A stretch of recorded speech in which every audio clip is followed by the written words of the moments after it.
Hi guys, panibagong video na naman. Welcome to my YouTube channel.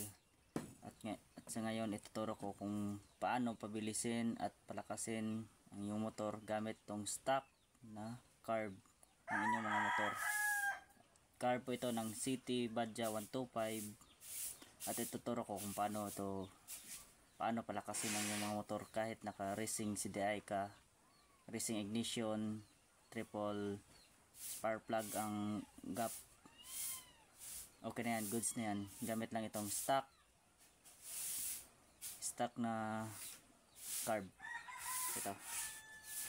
Una po bossing, buksan nyo po yung takip ng inyong carb sa ilalim. Buksan nyo yan. Ito po, makikita nyo po itong slow jet at main jet. Ito po yung main jet, kukunin mo gamit itong flat screw.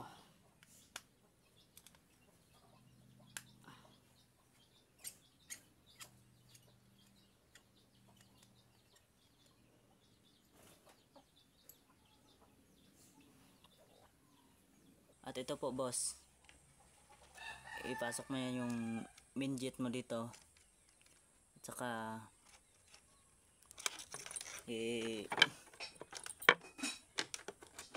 ganon mo bossing hanggang sa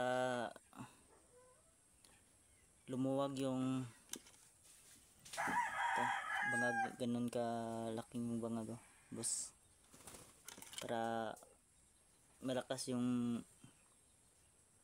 hatak ng gasolina para sa motor mo.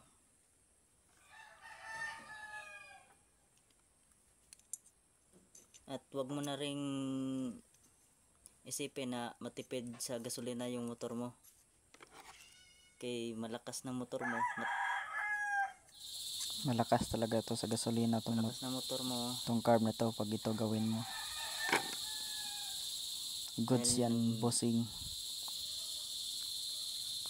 Pinalaki mo yung butas dito. At saka yung slow jet, palakihin mo na lang gamit ito. At mag-subscribe na lang po para sa susunod natin tutorial, makikita mo.